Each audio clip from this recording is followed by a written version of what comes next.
স্নেহের সহকর্মী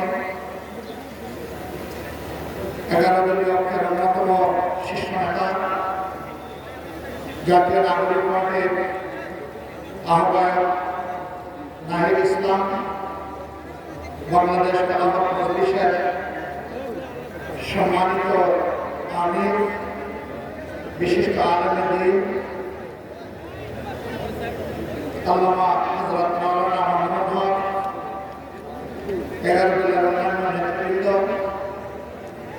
স্থানীয় সাবেক এবং বর্তমান প্রতিনিধিবৃন্দ, আজকের এই নির্বাচনী জনসভায় উপস্থিত চট্টগ্রামবাসী, শহীদ পরিবারের গর্বিত সদস্যবৃন্দ, জুলাই যোদ্ধাবৃন্দ এবং মিডিয়ার সহকর্মীবৃন্দ,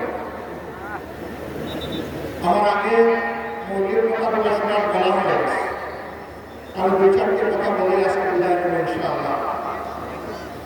প্রথম হচ্ছে, আমরা এসেছি চট্টগ্রামে। আমি বিশ্বাস করি চট্টগ্রামের প্রত্যেকটি মানুষ আমার থেকে ডক্টর সৈয়দ আব্দুল্লাহ মোহাম্মদ তাহেরকে অনেক বেশি চিনে। আমি এটা বিশ্বাস করি চট্টগ্রাম উপজেলার শুধু রাস্তাঘাট নয়, প্রতি ইঞ্চি মাটি সৈয়দ আব্দুল্লাহ মোহাম্মদ তাহেরকে চিনে এবং ভালোবাসে। কাজে তার পরিচয় আপনাদের সামনে তুলে ধরা এটি অনেকটা মাসের সামনে মায়ের গল্প বলার নয়। আমি শুধু সংক্ষেপে এই কথাটি বলব,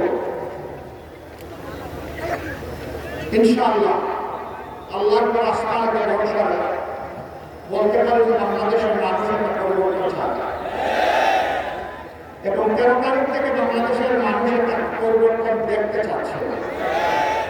12 তারিখের পরে 13 তারিখ যে পরিবর্তনটা আসবে, এটি আসবে আমাদের যুব সমাজের আকাঙ্ক্ষার উপর ভর করে, আমাদের মায়েদের নিরাপত্তার আকাঙ্ক্ষার উপর ভর করে, গোটা বাংলাদেশের ইজ্জতের উপর ভর করে। আমরা আর কোনো আধিপত্যবাদ মানব না, আমরা আর কোনো ফেসিবাদ দেখতে চাই না, আমরা আর কোনো দুর্নীতিগ্রস্ত সরকার এই দেশে দেখতে চাই না। আমরা একটি মানবিক বাংলাদেশ দেখতে চাই। সেই বাংলাদেশে আপনাদের দোয়া এবং ভালোবাসায় মহান আল্লাহ তাআলার ইচ্ছায় বিইজনিল্লাহ ইনশাআল্লাহ এই 11 দল আপনাদের পক্ষ হয়ে এই জাতি পরিচালনা করবে। কাজে আপনারা যদি ডাক্তার সৈয়দ আব্দুল্লাহ মোহাম্মদ তাহেরের উপর আস্থা রাখেন, তাকে বেছে নেন, আপনাদের পবিত্র মূল্যবান ভোটের মাধ্যমে ইনশাআল্লাহ আমি আল্লাহর উপর ভরসা করে বলতে পারি পরিষদে একজন সিনিয়র সদস্য চট্টগ্রাম পাবে ইনশাআল্লাহ। এখন সিদ্ধান্ত আপনাদের। চট্টগ্রামবাসী এই সুযোগ কাজে লাগাবেন কিনা এটা চট্টগ্রামবাসীর সিদ্ধান্ত। তবে আমি আগেই বলেছি, মূল ফয়সালা আল্লাহ রাব্বুল আলামিনের। কুলিল্লাহুম্মা মালিকাল মুলকি তু'তিল মুলকা মান তাশা'উ ওয়া তানজি'ুল মুলকা মিম্মান তাশা'উ। এটা আল্লাহ তাআলার ফয়সালা, আমরা ওই বিশ্বাস করি। তবে যেহেতু 15.5 বছর বিশেষ করে বাংলাদেশের মানুষ, আলেম ওলামা, রাজনৈতিক প্রতিপক্ষ আওয়ামী লীগের যারা ছিলেন, সিভিল সোসাইটির সদস্যবৃন্দ, সাংবাদিক বন্ধুগণ, এক প্রকার সারা দেশবাসী যেহেতু মজবুত ছিলেন আর আমরাও মজবুত ছিলাম, আমরা আশা করছি এখনো যারা মজবুত তাদের পক্ষে বাংলাদেশ থাকবে ইনশাআল্লাহ। আরেকটা কথা একেবারে পরিষ্কার করতে চাই, আমরা দলীয় কোনো শাসন এই দেশে দেখতে চাচ্ছি না, আমরা জামাত ইসলামীর বিজয় চাচ্ছি না, আমরা 18 কোটি মানুষের বিজয় চাচ্ছি। 18 কোটি মানুষের বিজয় হবে আমাদের 11 দলের সবার বিজয়। চট্টগ্রামে এই প্রতীকটি দাঁড়িপাল্লা 300 আসনে বিভিন্ন জায়গায় বিভিন্ন প্রতীক থাকবে। এই প্রতীকের পক্ষে জনগণকে সাথে নিয়ে 11 দল হয়ে যাবে ইনশাআল্লাহ। যেখানে যে প্রতীক, আমরা সেই প্রতীকের সঙ্গে হয়ে যাব এবং 300 আসনে জিতে আসার জন্য আমাদেরকে চূড়ান্ত লড়াই করতে হবে। আমরা বিশ্বাস করি সত্যের বিজয় হবে ইনশাআল্লাহ। জাআল হক ওয়া যাহাকাল বাতিল ইন্নাল বাতিলা কানা যাহুকা। বাতিল সব কাজ হয়ে যাবে ইনশাআল্লাহ। 5 তারিখের পর আপনারা দেখেছেন কার কি মর্যাদা কার কি চরিত্র। আগেরটা রাখলাম, অতীতের খাতায় থাক, বর্তমান বিবেচনায় নিলে বাংলাদেশের মানুষের জন্য সিদ্ধান্ত নেওয়া কঠিন হবে ইনশাআল্লাহ। যারা আমার সম্পদেও হাত দেয়, যারা আমার জীবনেও হাত দেয়, যারা নিজেদের জীবনকে শেষ করে দেয় এবং যারা আমাদের মায়েদের উজ্জ্বলে হাত দেয়, আমার মায়ের পেটে লাথি মারে, আমার মায়ের কাপড় তুলে নেওয়ার জন্য হুঙ্কার দেয়, তাদের হাত থেকে বাংলাদেশের 9 কোটি মা নিরাপদ। তারা মাথা গরম করতে বসে দেন। এখন তো মাঘ মাস, নাকি এখন চৈত্র মাস। মাঘ মাসে মাথা গরম করার কারণ ছিল, কারণ একটাই, যখন সাধারণ মহিলারা পর্যন্ত বলে যে নিরাপত্তার জন্য এই গানগুলো আমাদের প্রয়োজন। যখন একটা মহিলা তার মতো করে তার পছন্দ মতো পোশাক করে রাস্তায় এসেছে, সাংবাদিক বন্ধু জিজ্ঞেস করেছে, আপনি আগামী বাংলাদেশের ক্ষমতায় কারা দেখতে চান? উনি বলেন জামাত। উনি আর এগারো বলেন জামাত মালিক আমরা সবাই মিলেমিশে এগারো। বলছে কেন কেন? ওই মহিলাটি বলেছেন জামাত আসলেই দেশটা ঠিক করবে। বলছে তাইলে তো আপনি উত্থান করতে পারবো না। মহিলা জবাব করছে করবো না, কইলে পোশাক করতে হবে তাই করবো। আচ্ছা, জামাতের কোন জিনিসটা আপনার ভালো লাগে? ওই জামাতই আমার ভালো লাগে। এই যে মাহবুবদের এই অ্যাটিটিউড, তারা তাদের রাস্তার ঠিকানা হিসেবে 11 জনকে এখন দেখছে, এইটাই কাউকে কাউকে একটা পেরেশান করে ফেলেছে। ভাই, আপনারও তো করে মা আছেন, বোন আছেন, আপনার স্ত্রী আছেন, জায়া আছেন, একটু তাদেরকে সম্মান করুন অন্তত। যদি তাদেরকে সম্মান করেন তাহলে তাদের মতো আলোচনার দিকে আপনি লাভ করতে পারবেন না। তাদের মতো আরেকজনকে আপনি বিরক্ত করবেন না, তাদের মতো আরেকজনের গায়ে আপনি হাত দেবেন। কিন্তু আপনি যদি হাত দেন তাহলে এই মায়েদের সন্তান নয়। হ্যাঁ, এই সন্তানেরাই তো সব ধরনের ফেসমাদের বিরুদ্ধে লেগে পিছনে লাগিয়ে যে দুনিয়াকে অনেকে স্বীকার করে না, বাধা থেকে করেন না, এদেরকে তুচ্ছ তাচ্ছিল্য করেছেন। তাই আমরা দেখেছি সেই ছেলেরা ধোঁকায় পড়ে না। আল্লাহর রাসূলের কাছে ফিরে আসা, অন্যের মতের প্রতি সম্মান দেখান, নিজের মত নিয়ে জনগণের কাছে যান, নিজের চরিত্র নিয়ে যান, আমল নিয়ে যান, জনগণ তাকে বিচার করবে, বিবেচনা করবে। আমাদের মাদের গায়ে হাত দিয়ে আর আমরা বসে বসে গায়ে হাত দিয়ে কর্মে হাতে গান করে বলে চিন্তা করবো না। আমাদের দায়িত্ব তখন পালন করা আমাদের জন্য ওয়াজিব হয়ে যাবে। দায়িত্ব করবেন না, আমাদের ফিরে আসুন, মাকে সম্মান করুন, মায়ের জাতিকে সম্মান করুন। প্রিয় দেশবাসী, আমাদের অঙ্গীকার স্পষ্ট। আমরা বলেছি চাঁদাবাবু সহ যত দুর্নীতি আছে আমরা এগুলোর জবাব দিতে চাই ইনশাআল্লাহ। এতে কারো ভয় পাওয়ার কিছু নেই। যারা চাঁদাবাজি করেন, দুর্নীতি করেন, তাদের ভয় পাওয়ার কিছু নেই। আমরা তো এমন একটা সমাজ করতে চাচ্ছি যেখানে প্রত্যেকটা নাগরিক তার জীবন সম্পদ এবং ইজ্জতের নিরাপত্তা ভোগ করবে ইনশাআল্লাহ, এবং হালাল রুজি দিয়ে সম্মানের সাথে সে বেঁচে থাকবে ইনশাআল্লাহ। আপনারাও বেঁচে থাকবেন। এই কর্মে যারা এখন জড়িত আছে ছেড়ে দেন, এই কর্ম ছেড়ে দেন, জাতিটাকে আর কষ্ট দিয়েন না। এক সময় আপনারাও মুসলিম ছিলেন, কেন এখন জাদুর মতো গেলেন? মুসলিম কিভাবে জাদু হয়? আমরা আশা করব সংশোধন হবে। যদি না হয়, আল্লাহ যদি আমাদের কাছে সরকারটা গঠন করার পরিস্থিতি দেন, আমরা সতর্ক করব, সংশোধনের সুযোগ দেব। যারা সংশোধন হয়ে সতর্ক হয়ে সুস্থ জীবন ফিরে আসবেন তাদেরকে আমরা বুঝে বই আলোচনা করব। যারা আসবেন না তাদের বিষয়টি আমাদের কোনো মায়া দয়া থাকবে না। আমরা চরম নির্দয় হয়ে সেখানে অবস্থান করব। 18 কোটি মানুষকে সম্মান করবে। সরকারি চাকরিতে বিভিন্ন বাড়িতে বিভিন্ন অফিসে রিসার্চ ইন্ডাস্ট্রি যারা আছে আমরা জানি অনেকে দেখুন যে সম্মানজনক আলোচনা করে এই সরকার হবে একটা গণকল্যাণমূলক সরকার। এই সরকার প্রত্যেকটি রাষ্ট্রের প্রত্যেকটি লোক প্রত্যেক নাগরিক প্রতি কর্মকর্তা কর্মচারী সম্মানের সাথে বাঁচার জন্য যাই দরকার তাই করেছে।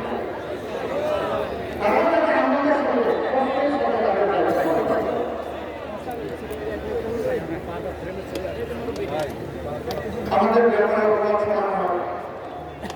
এরা ক্ষমতায় গেলে মানুষের বন্ধ করে দিবে আর মসজিদ থেকে সমস্ত ইমাম করে দেবে। একজন কর্মকার এখানে আছেন, ক্যামেরা হয়ে গেছে।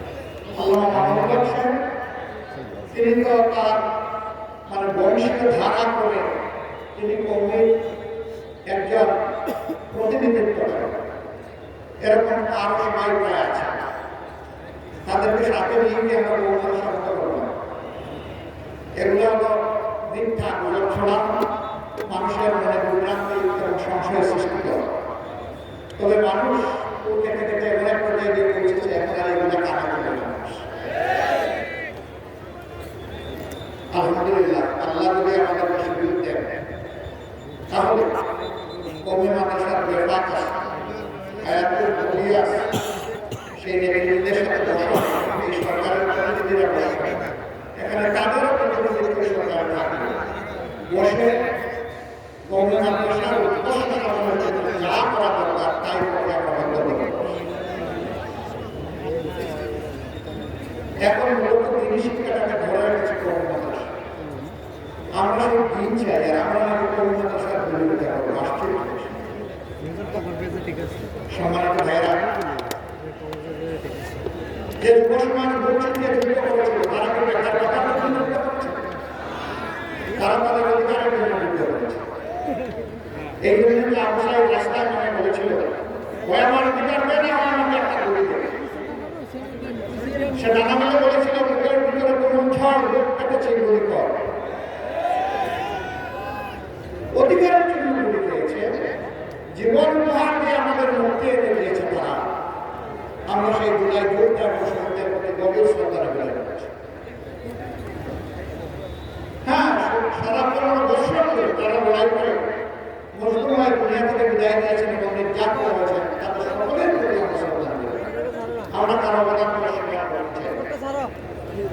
কিন্তু আজকে এই যুবকদেরকে তাদেরকে কাজের উপযোগী করে দক্ষ জনগণ হিসেবে গড়ে তোলার গল্পটা শুনে আমরা কেন বেকার কথার গল্প শোনাবো?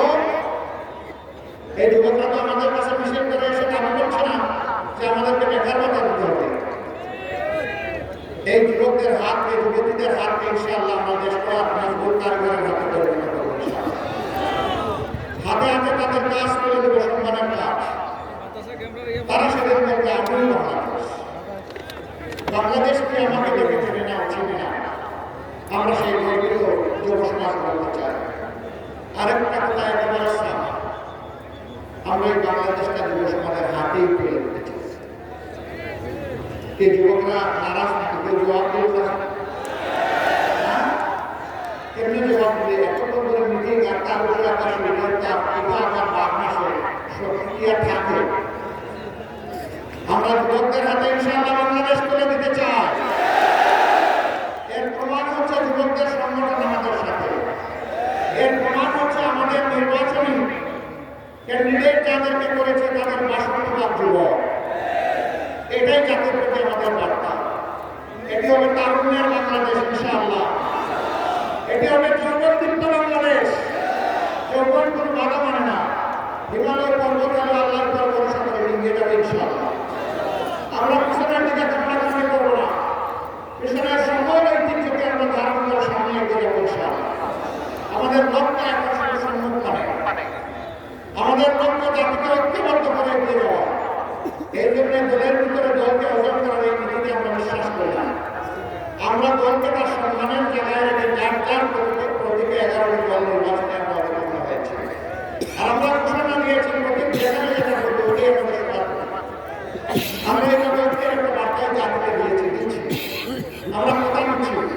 ইনশাআল্লাহ আগামী অনেককে সরকার করে থাকবে। এমনকি এখন যারা আমাদের সাথে প্রতিদ্বন্দ্বিতা করবে, আল্লাহ তাআলা যদি আমাদেরকে সফলতা দেয়, আমরা যদি বিজয়ী হই, আমরা তাদের বলবো আসেন আপনারাও ওটা পাবেন।